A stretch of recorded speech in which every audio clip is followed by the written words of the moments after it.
Greetings, everyone.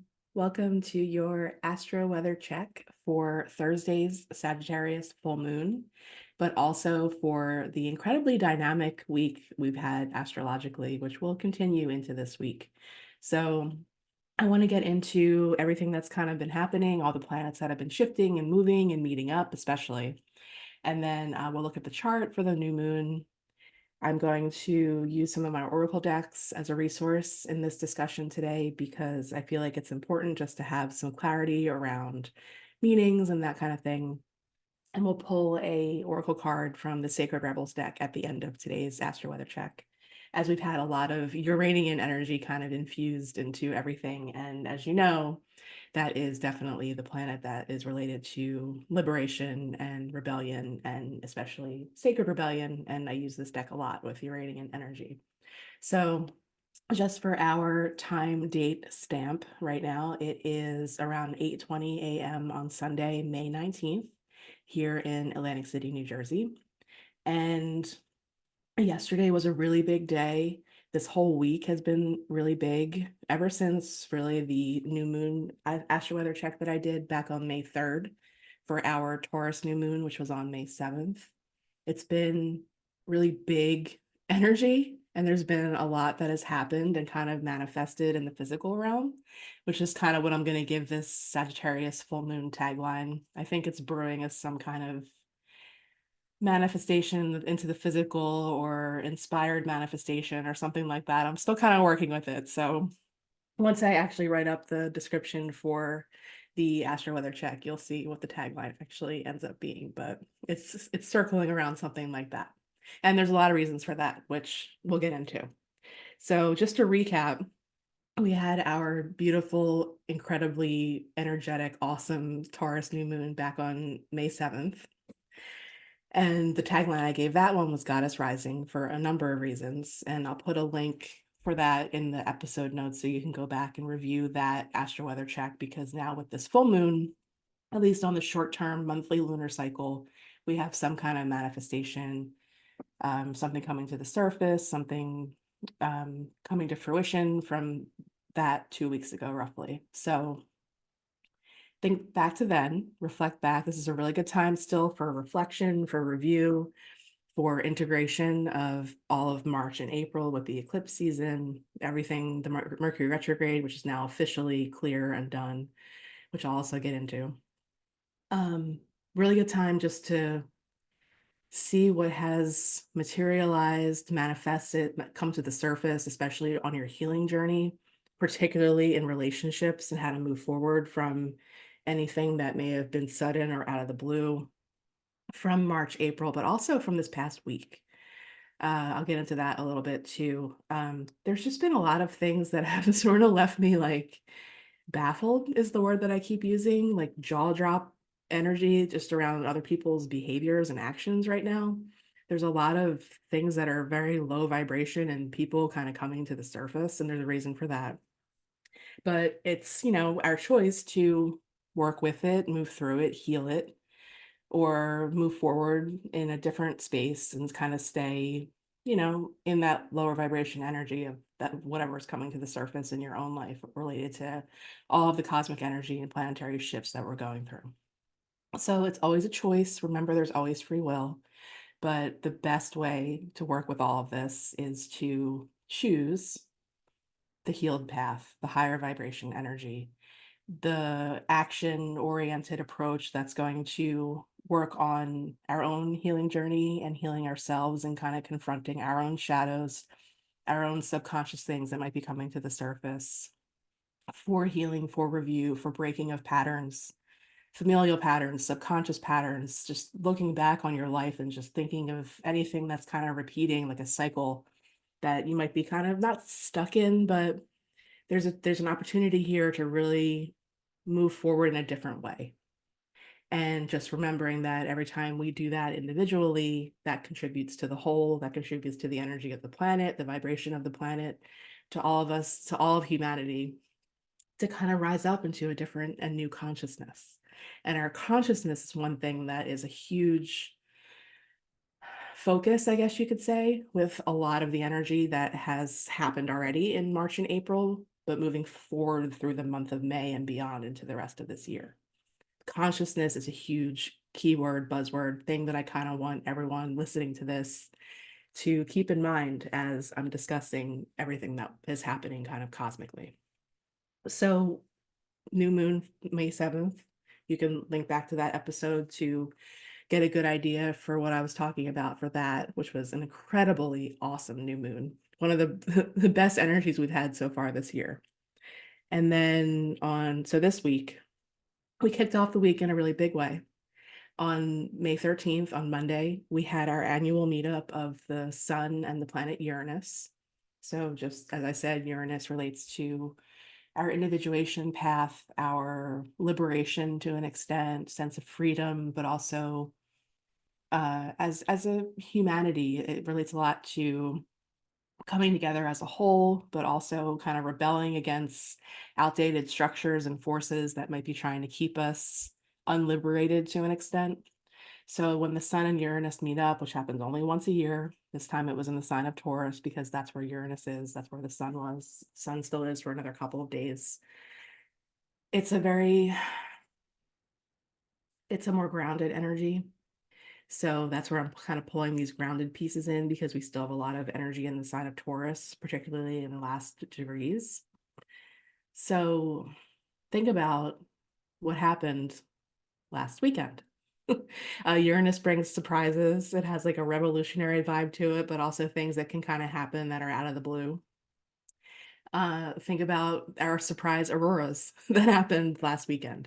And I don't think it was any coincidence. There's always some kind of divine synchronicity at work, and that's the language that Uranus speaks anyway, to, I mean, global auroras. Like I got pictures from people as far south as South Carolina, but I know it went farther south than that. I'm in New Jersey, like you all know. So that it's just surprise solar flare, solar storm, surprise Uranus relates to electricity, lightning, that kind of thing. So electricity like in a big way. So just having that happen right before or as Uranus and the sun were coming together was a really curious thing. I just think that that was really cool. So we kind of kicked off the week with all of that, and just people kind of, my whole thing, like one of my taglines is looking up in awe and wonder always. So everyone, this like the past couple of months with the solar eclipse and now with the auroras, just like having this sense of awe about our place in this, the vastness of the universe, and just this inner knowing that there's something bigger, and just being able to see it on display in such a beautiful way, and having people come together again for something like that, like all the pictures from worldwide, and just, it really touching people in a deep way, kind of like the solar eclipse did. So it's a really cool thing that's happening around that. That was a surprise. We knew the eclipse was coming for a very long time, but this whole solar flare, solar storm thing, maybe we did, maybe we didn't. I'm not really sure, but it really brought out a cool thing. So we kicked off the week with that. But there was also last weekend kind of just some where the behavior things started brewing a little bit, like around, I don't know if it was the Mother's Day weekend, Mother's Day thing, the maternal energy, the focus, like all of that that brought stuff up. But there was just a lot of ickiness, I guess you could say, in people's behaviors that I've noticed, and I'm not the only one. We talked about this on Tuesday's live. I can put a link for the replay of that as well if you want to see kind of what we were discussing and the cards and messages that came up in relation to that discussion, and how we were all kind of seeing that anyway. People that joined us on the live are also experiencing it. So that's where I'm saying, like, there's all these planets as they're moving through the sign of Taurus are having some kind of contact challenge from the planet Pluto, which can bring that shadow, that ick, that ugliness up to the surface, but it's coming up for attention, for purification. So that's why I'm saying it's all in how we really work with it personally and then collectively that is going to make the difference. So then we kicked off the week, that was the 13th, Sun and Uranus coming together. And then Mercury shifted into the sign of Taurus on the 15th. So all this week, we've had this building square between the planets Mercury and Pluto. Pluto is at 2 degrees. You'll see in the chart when I share the chart for the full moon. Pluto's at 2 degrees of Aquarius still. And then Mercury shifted into Taurus, so it went to 0 degrees, and it's been kind of moving through. Mercury moves very quickly, so this didn't last very long. But when we have a 90-degree angle between two planets, it's a square. We talk about squares a lot in my podcast and in these astro weather checks, how they bring up something challenging for review, for some kind of action to deal with whatever it is that's coming up. So Mercury is our perspective, communication. There's just been a lot of that, like just mean words and mean truths, like things that from the past that have just kind of come back up to the surface all week for me personally as well. So it's, it's just a way to shift our perspective around it. If there's a boundary that's gotten challenged, to remember why the boundary's there in the first place. So just all of that kind of coming up throughout this week as well, leading into the full moon on Thursday. So just know that that's there, and that's kind of why a lot of things are happening. We're now very clear of the Mercury retrograde. The post shadow period is now over. And all that means is Mercury moved forward over the same degrees that it was retrograde. So that whole Mercury retrograde experience that happened with the eclipse and everything, Mercury spending roughly 2 months in the sign of Aries, which is pretty common when there's a Mercury retrograde for Mercury to stay in one sign for an extended period of time. Mercury has now moved on. So the energy is much different in the sign of Taurus. Mercury in Taurus is just more grounded. Aries is very fast and impulsive and moves really quickly. So we kind of had that whole experience of the retrograde being in that sign, and now we're moving forward in a practical way, changing our perspective, having these shifts kind of come into fruition, into manifestation, and now we can move on and move forward in a steadfast, practical way to whatever our perspective shift or whatever new information came in during the retrograde. So we have that energy kind of also underlying this week. And then yesterday was a really big day cosmically and astrologically. We had the planets Venus and Uranus come together. So Uranus is all the Uranian energy is getting infused into like everything. And we kind of started with it when Uranus and Jupiter came together on the 20th of April. And I discussed that in a previous Astro Weather Check. So that only happens roughly every 14 years. It happened in the sign of Taurus again this time around. So very interesting energy. So Uranus meeting up with a lot of the planets, also a lot of the planets meeting up with the sun. So that's where the consciousness comes in, but that's also where the liberation comes in. The sun with the consciousness and Uranus with the liberation. So Venus, Uranus yesterday. So surprises in my relationships, surprises in our connections to everything we love and value, giving us an opportunity to kind of shift around those things if things are no longer serving us in that area of our lives. Things kind of can sometimes happen surprisingly that force us to act in a different way, maybe that we haven't in the past, which is where I'm getting into the breaking of the pattern thing. So that energy is also there. Also with Mercury and Pluto kind of having this dialogue too. So we get to dig really deep into whatever's coming up and make the choice to, like I said, move forward in a different way. And then we also had the sun and the planet Jupiter come together yesterday as well. So I'll talk about that. I'm going to go into Jupiter in more depth momentarily. So that also only happens once a year. We had Mars and the North Node come together yesterday as well, around 13 degrees of the sign of Aries. And we'll look at that in the chart when we look at the full moon chart.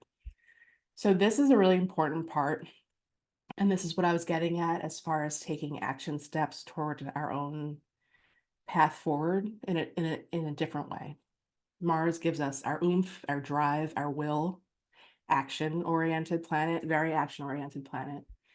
But it also can have a tendency toward lower vibration things like bullying or fighting, arguments, that kind of stuff. So with the ruler, so Mars rules the sign of Aries. It's one of the signs that Mars rules. The North Node's been in Aries since last July. We've had this dynamic for a long time now of releasing things that no longer serve us in our relationships. So things that disturb our peace, things from the past, from our past that we're letting fall away in order to move forward in a more independent way.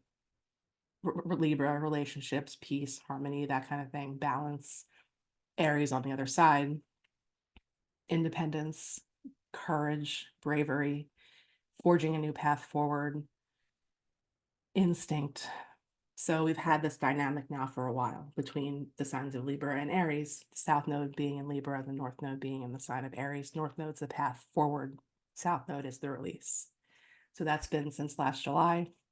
We've covered this. I just want to bring it up again because it's important with Mars and the North Node coming together, because there's some kind of magic I always see happen, whether it's in our own natal charts or just, as things move through the sky with transits.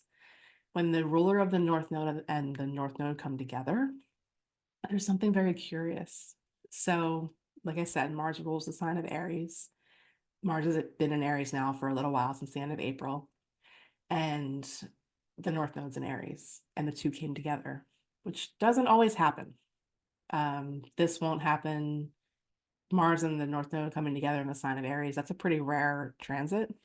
So it's another opportunity for us to really, like I said, take action steps toward the path forward, but in our own healing journey, in our own, it's a very individual, but also a very collective thing that's going on here with everything that we've had within Aries that we've covered, like everything that happened with the solar eclipse, everything that's been going on and going through that sign. Like we had a huge energetic focus there for most of April. And Chiron's been involved. Our healing journey has been involved in a really big way. So that energy, and then this kind of thing with Mars and the North Node culminating and coming together when we're in the integration phase of everything, I feel is a really wonderful opportunity to choose the action steps toward our own path forward, independence in a way, in relationship in particular, severing things that no longer serve us. Mars has that severing energy. It's like our shield and our sword. Like you can look at the symbol of the planet and get a lot of information about what the planet's energy is all about. That divine masculine energy kind of coming into play as well. Like that gives us our drive. And I've talked about this a lot, especially around the eclipse with the divine feminine and masculine coming together. I talked a lot about that in the Taurus New Moon Astro-Weather Check, about the divine union and the healing that comes into play to bring the divine masculine and feminine into a more balanced place. So we have that energy infused into all of this week too. So like everything I said from the beginning is kind of now like I'm giving you the explanations as to why I said everything that I already did. So we have that energy kind of there as well this week to just choose differently. Choose us, choose yourself. And that severing or whatever comes out of the situation, whatever's happening in your life on a personal level related to all of this, it's a really good opportunity to just like take the step back and make a different choice. So there's that energy as well. And then, like I said, the building square between Mercury and Pluto that came exact yesterday as well. So that's been building all week. All of this has kind of been building all week, and everything kind of came to the exact degrees yesterday. And now we're kind of moving on the other side of it. It's like I said, it's been a really big week, and now we're moving into the full moon energy. So things are still like on an emotional level bubbling to the surface. I think back to, what was it? The moon was new in the sign of Sagittarius on December 12th last year.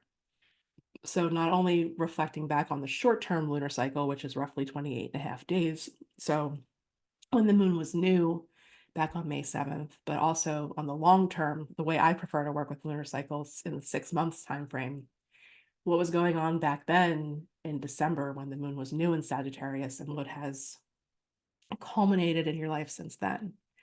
And with Sagittarius energy, it's just, I always call it the free spirit of the zodiac. It's very usually optimistic, benevolent, expansive. We really get to expand our consciousness and work with our own magic in the sign of Sagittarius. There are shadowy aspects, which I'll get to when we talk more about the full moon, but it should feel, whatever's culminated and whatever work that you have done to contribute to that culmination on a personal level, it should feel good.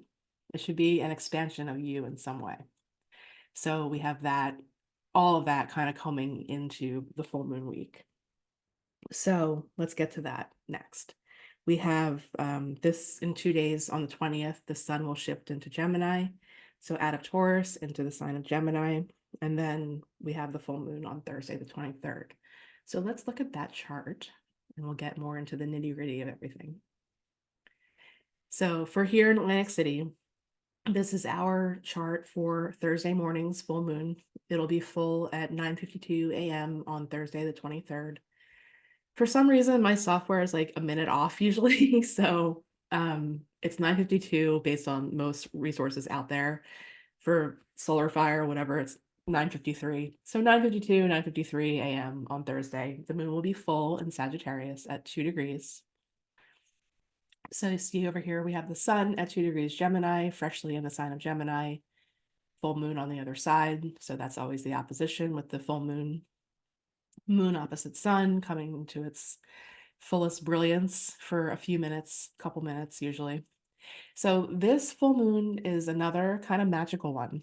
There's nothing that's really hitting it from an angle that's a challenge. I mean, there's always a challenge in and of itself and an opposition, but that's always an opportunity for balance of the energies. But as far as other planets that are involved, there's nothing that's screaming at me like this is going to be a really intense, unusually more intense full moon or anything like that. Unlike the last one in Scorpio, which was off the charts intense. So this time around, it's much more uplifting energy.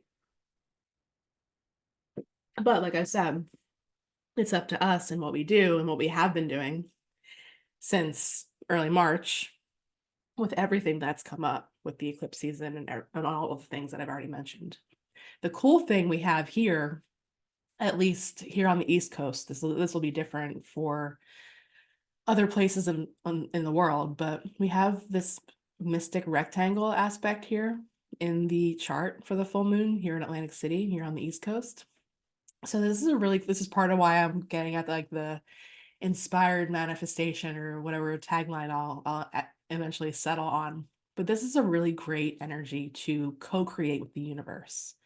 The mystic rectangle is just an inherent, beautiful connection to spirituality, to source, to the magic of our soul and beyond the physical.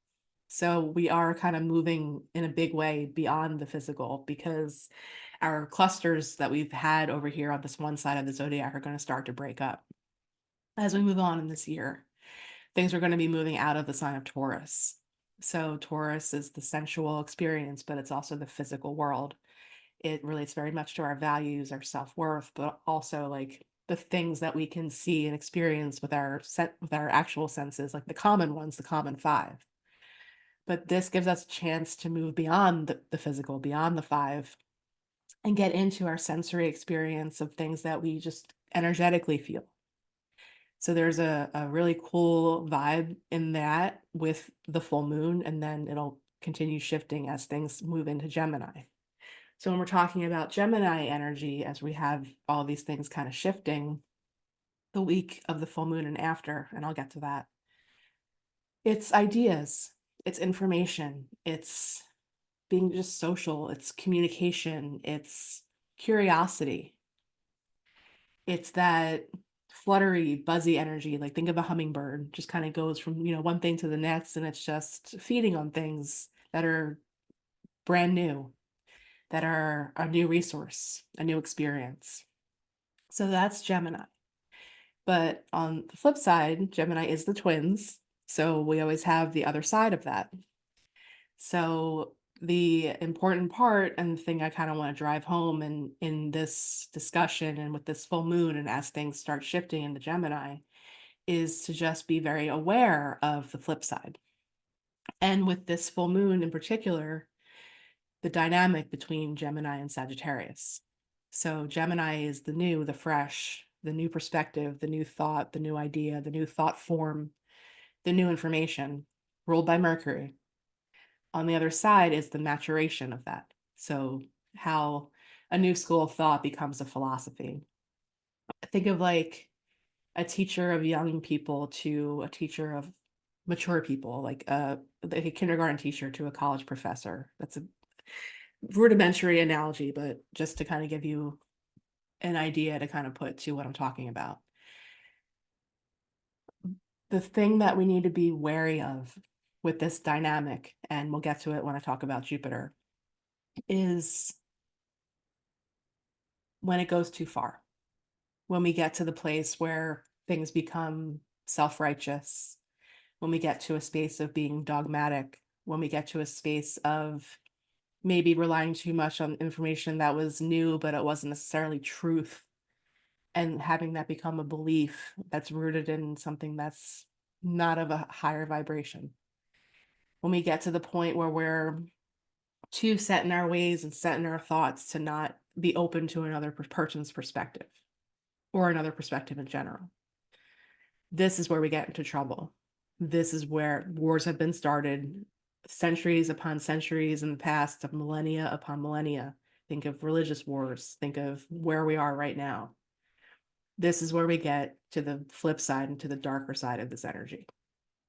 So, like I've said already, the choice is to stay in the higher vibration, stay curious. We all have a really good opportunity right now where this full moon kind of kicks it off, and then we'll get to the next part of it. But we have a good opportunity to really sharpen our tools around discernment of information.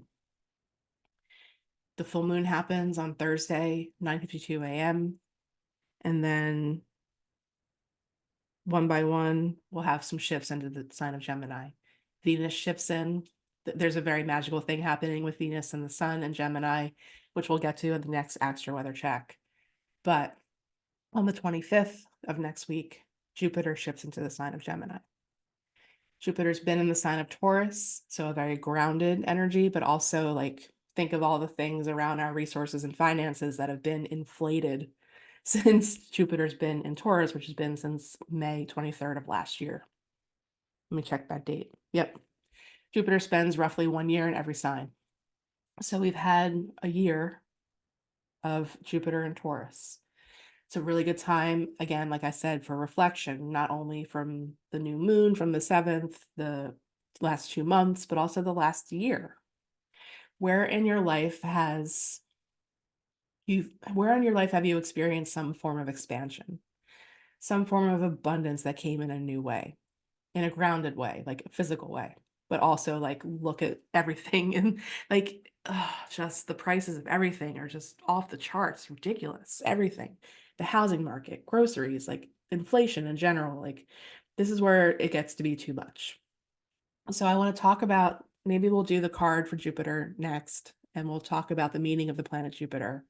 And then we'll talk about some things to just be aware of with this shift. There are very positive, incredibly awesome things, but there are also some things that I feel like are really important to be wary of, have caution around, because with Gemini, there's always, the other face, the other side. It's very pronounced between the light and the shadow in the sign of Gemini. So let's talk about Jupiter. Let's go to this camera for right now, and then we'll go back to the chart.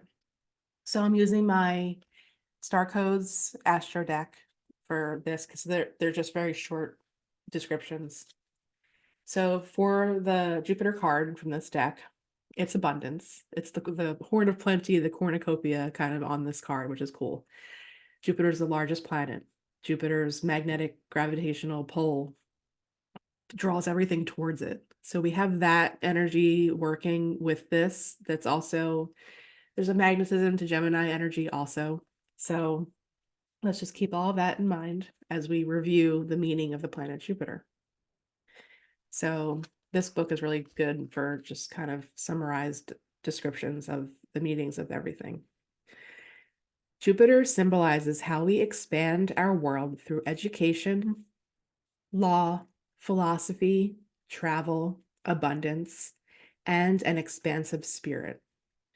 Jupiter, the traditional ruler of Sagittarius and Pisces, is a huge gas giant, 2.5 times the volume of all the other planets put together. It takes 12 years to circle the zodiac, spending roughly 1 year in each sign. Named for the ruler of all the gods and surrounded by 79 known moons, Jupiter never does anything in small proportions. Action. Think bigger. This scenario requires you to be expansive and forgiving. Deal with it in a spacious, curious, fair, and philosophical way. Think globally. Bring in contributions from all around the world. Consider traveling physically or traveling with your senses by listening to music from a less familiar culture or tasting their food. Talk to people who grew up in a circumstance foreign to you and get their viewpoint. Diversify your perspective and that of your team to discover the missing pieces needed to make up a larger whole. Engage in abundant optimism. Get the word out through generosity. Give abundantly and goodwill comes back to you. Invest in education, publication, and broadcasting. Just be careful that your generosity is actually helping the recipient, not enabling or burdening them. Ask what would really help. Jupiter's energy needs a big room and an audience, but it can overshadow important people in more intimate circumstances. Watch that your expansive capacity does not cramp the experimentation of beginners or crowd beloved introverts. Notice where you might overwhelm the people you love and give them room for their more subtle style. If you are the one being so overwhelmed, appreciate your own value, expand in ways that work for you, and let the person with the Jupiter energy do their thing. Challenge. Jupiter can bring too much of a good thing or leave people feeling overwhelmed. Watch out for magical thinking and a Pollyanna avoidance of problems. Gift. Give and you shall receive. Jupiter calls you to expand your worldview, so reach out and feel at one with the whole universe. So, with this shift that's happening, remember everything that I said about the meaning of Gemini. Remember that this is a big change in the energy. Remember that too much of a good thing is still too much. Think of that Dave Matthews song, Too Much. That could be one to kind of play on the 25th when Jupiter changes signs as a good reminder that it's still, there's a need for balance, especially like with the North Node involved with the planet Mars. Like it's the same thing, like getting into that North Node space, like, yes, that's the place where we grow, but it also can be like, if we're too far and we stay too much in that energy, it can just be too much, just too much. And it's a good reminder around the things that we're already seeing, because, and let's go back to the chart. As soon as Jupiter and Venus, actually, they're together at the time of the full moon, and then one by one they'll shift into Gemini. As they shift in, they're going to have some kind of contact and communication with the planet Pluto. 2 degrees of Gemini is a harmonious flow of energy to 2 degrees of Aquarius. They're both air signs. So as things shift into Gemini, they're going to have contact with Pluto in a more harmonious way than it would be with a square, as we're seeing as things have shifted into the sign of Taurus. See, that's the early degrees of Taurus. Up here is a square to Pluto, a square to Aquarius. They're both fixed signs, so the fixed signs square each other. The elements, which is called a trine, they trine each other. That's these blue lines that we're seeing, this harmonious flow that goes back to a part of this mystic rectangle. So the sun at the time of the full moon, harmonious flow of energy with Pluto. So that's what I was getting at in the beginning when I said that there's a depth to things. There's a depth to things that might be coming to the surface with the full moon. There's a purification. There's an opportunity for purification, for harnessing the transformative power that Pluto gives all of us. And then Venus is going to shift in. So we had Venus squaring Pluto when Venus shifted into Taurus in late April. And that brought up a lot around relationships. That was around the energy that we experienced during the Scorpio full moon. Now we have our harmonious flow roughly a month later. How are we handling it? How are we dealing with whatever came up? How are we moving forward in an expansion way that's going to help our own personal growth, but also contribute to the rise and elevation of consciousness to an extent? This Gemini Sagittarius axis is also very much about consciousness and letting new things come in and seeing the other sides and examining things from all different perspectives. And then letting that contribute to our own personal philosophical growth. Venus shifts in, then Jupiter shifts in, and then Jupiter has a contact with Pluto, a trine with Pluto, a harmonious flow of energy. So on the flip side, think about everything that we've been seeing with AI since Pluto started dancing between Aquarius and Capricorn, which started last year in March, roughly for a few months, dipped back in. This year, January 20th, Pluto went back into Aquarius. I've talked about this in previous Astro-Weather checks. And it's had a longer stay this time. And we're seeing all of this AI stuff have a stronger presence in our lives. I've seen, so it goes as far as like artwork, like all the like the Copilot and the Dollies and all these image generation AI softwares that are out there now. My astrology teacher had a podcast recently where he made songs. Like it sounded like a whole band, but it was just an AI music generator. So that was curious. But there's also falsification of information that can come with all of this. So this is where we're getting to the more shadowy side of Jupiter being in Gemini, which is going to be for the next year. So think about everything we have as a collective happening over the next year. We have an election coming up in the United States. Like there's a lot of, you have to really, like I said, sharpen your tools around discernment right now, around what's truth and what's not, what's real and what's fake, what's a deep fake, what's an AI generated, whatever, voice, image, video, song, speech. Like this can go far. This can be too much. So beware of attempts to deceive. Beware of untruths looking like reality. Information, like the information war, or like, I don't know, caution around speech or how you receive information. Like all this kind of comes to my mind as we're going through this transit together collectively. Just really, really think about things. Think about how the truth vibrates at a different level than untruth does. Think about how information, when you receive it, feels in your body. We've all had really good training around all of that the last 4 years. So these are good times to kind of reflect back on how you felt when something was said to you that you knew intuitively that it wasn't true. Really good time to hone those skills in a really deep and big way. But on the more, energetically positive side, at some part of our lives will get a boost with this energy with the Jupiter shift.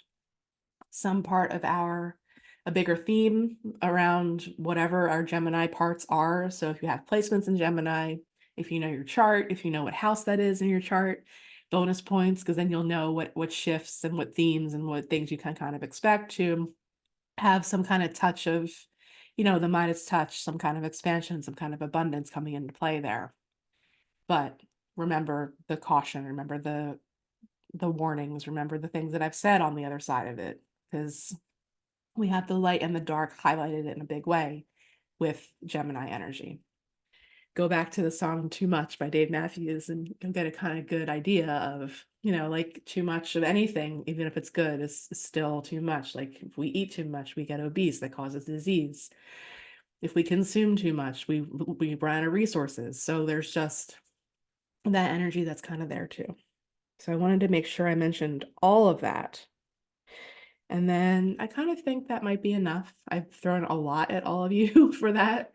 But yeah, just lots and lots and lots for reflection and lots and lots and lots to just sort of really contemplate on in moving forward into the rest of this year. Like the second part of the year is going to have a very different energy than the first part of this year has. So yeah, moving into all of that, just think about everything that I've said, all the shifts that we've had, the huge shifts, the huge breakthroughs, everything that changed, whatever happened the last couple months around the eclipse, like all this is sort of building and working on everything together. And we're at this point now, especially with the full moon, to really, this is the last time we're going to have a Sagittarius full moon ruled by Jupiter, with Jupiter in Taurus, because it's at the very late degrees at the time of the full moon for a while. So 12 years roughly.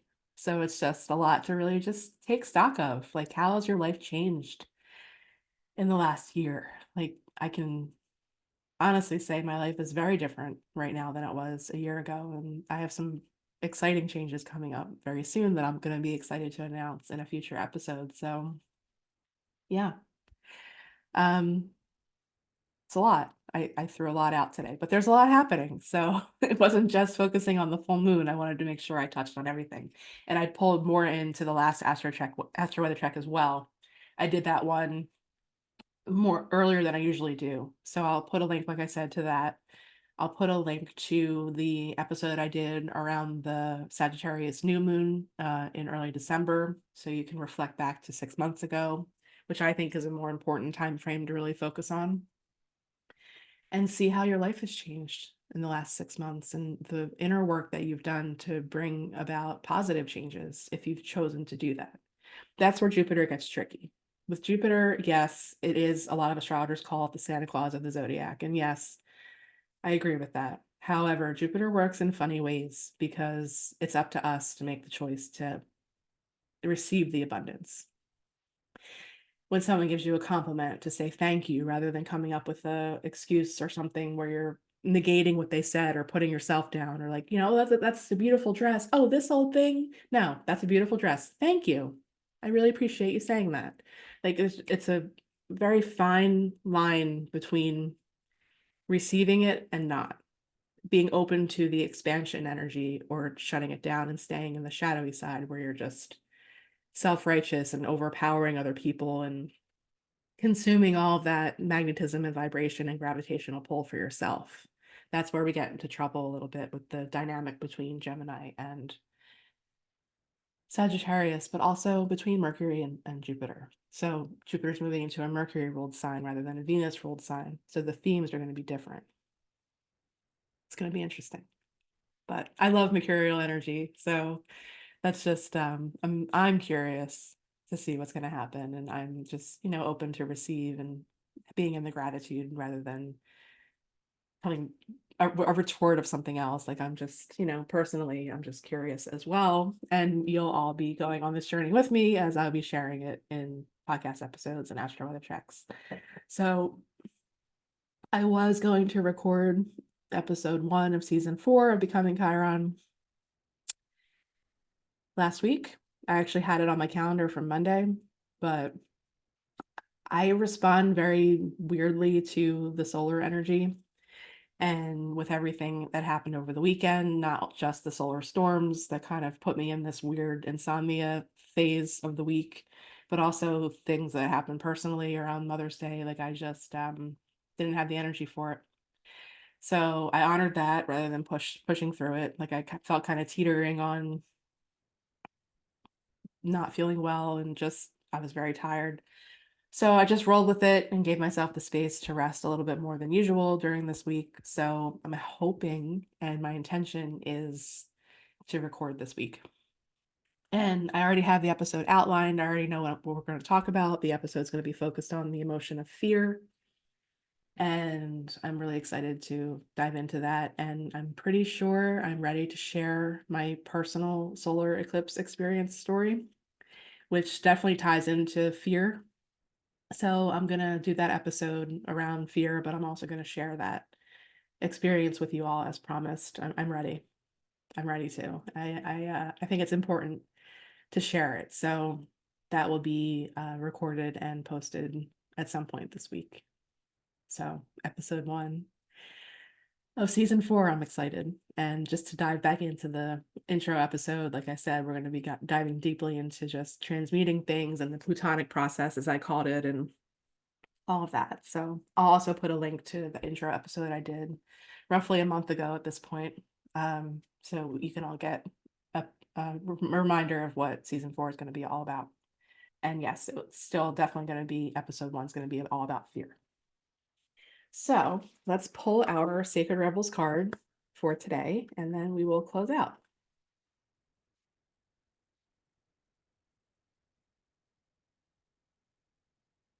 And as I'm shuffling, just a reminder to everybody, you can find the video versions of these Astro Weather checks and my podcast episodes moving forward on our Sea Goddess YouTube and also on Spotify. And the audio versions will be on any podcast platform that you love. It's posted pretty much on all popular ones like Apple Podcasts, Amazon Music, that kind of thing. So if you were wanting to see the chart that I shared or wanting to see the images on the Oracle cards that I'm sharing, hop over to the video episode on Spotify or on our Sea Goddess YouTube, and you'll find these episodes in the Becoming Chiron feed. I do these as bonus episodes of my Becoming Chiron podcast, and then they're just separate videos in the same playlists, pretty much. And they have their own playlist also on our YouTube.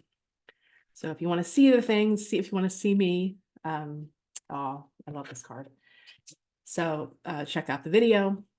And then also just ways to support, like, share, follow, always. There's a paid subscription option available for financial support for me for keeping this creative project going for $8.99 a month. And you can find that on the Spotify version, but there's also a link to it. It's through Spotify, but there's a link to it in every episode description anyway. So our Sacred Rebels card for today, to kind of give a mic drop moment to the Uranian energy that we're all in also, with all the planets meeting up with Uranus too. Heaven Sent, card number 33. Now that is a visual for expansion of consciousness, is it not? I love this card so much. It's so beautiful. And 33 is one of those beautiful angel numbers. So numerologically, it's an angel number, so you can look that up on whatever your favorite source is for angel numbers and meetings for 33, but also we add them together, which breaks down to a 6. 6 is all about foundation. So we have an opportunity to build a different foundation in all of this.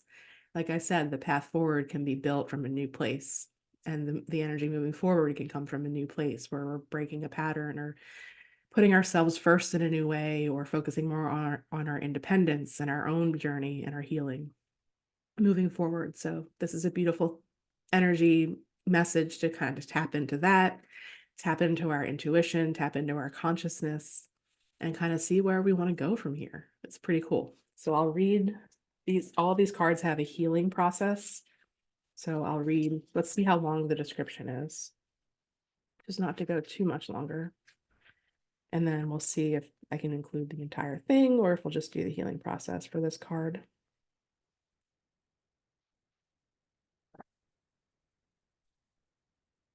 Yeah, let's do the whole thing. The healing process is actually really brief, so all the nuts and bolts are in the card description. Okay, so the message for the Heaven Sent card.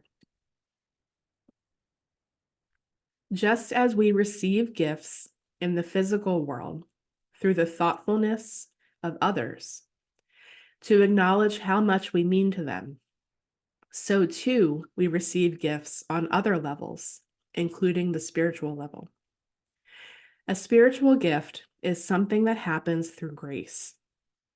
We can ask for help, and it may be given in response to that request. All requests for help are answered. A spiritual gift can also be given without us asking for anything at all, at least not consciously. Sometimes it is our hearts that cry out for help. While we are busy getting on with our to-do lists, we don't often stop to think about what our hearts might need. If we do, and an immediate solution is not obvious, we just get on with life, either letting the issue be or taking a more painful option of dwelling on it without seeing how it might be resolved. However, there is a loving benevolence in life that knows exactly what we need and how it can best come to us. even when we are not quite so clear. This force actively seeks to assist us in walking our life path. That loving sweetness is being offered to you now, or soon will be, in the form of a spiritual gift. Your spiritual gift may be symbolic. It may be something that seems ordinary, but holds a lot of meaning to you. It might be an object that catches your eye and mesmerizes you. You might think you are appreciating how lovely it looks, but it is the underlying energy that captures you. Something in the appearance, color, or shape speaks to you and is, perhaps, answering an unspoken prayer. It is not the object that is the gift. That is just the wrapping. The actual gift is subtle, yet effective empowerment. It is like a spiritual booster shot that helps you move forward in life with additional zing, extra strength, and greater peace. You will be empowered to accomplish tasks that you may have nearly, but not quite, been able to manage on your own through the bestowal of a spiritual gift. The spiritual gift may or may not be recognizable to you. It may be very obvious, an offer, a windfall, a trip, a friendship, a new lover, or a remarkable healing in a current relationship. It might be far more subtle and even more powerful, such as a jolt of energy that allows you to perceive things differently all of a sudden and perhaps solve a problem that has been plaguing you. It will be bestowed as and when it is needed in the form that will best serve the love in you. This oracle also brings you the message, let yourself be helped. Assistance is coming your way, so act on it and say yes. I'm going to ignore that part because it talks about another card in combination with this one. This oracle also comes with the message that you are to trust in the things that you feel and say to others without knowing why. It moves them. You might not understand, but through trust, you are allowing yourself not to overthink and censor yourself. As such, you are able to become a vessel through which the spiritual gift can be passed on to others. Don't block yourself. Let life happen through you. Only benefit can come from this.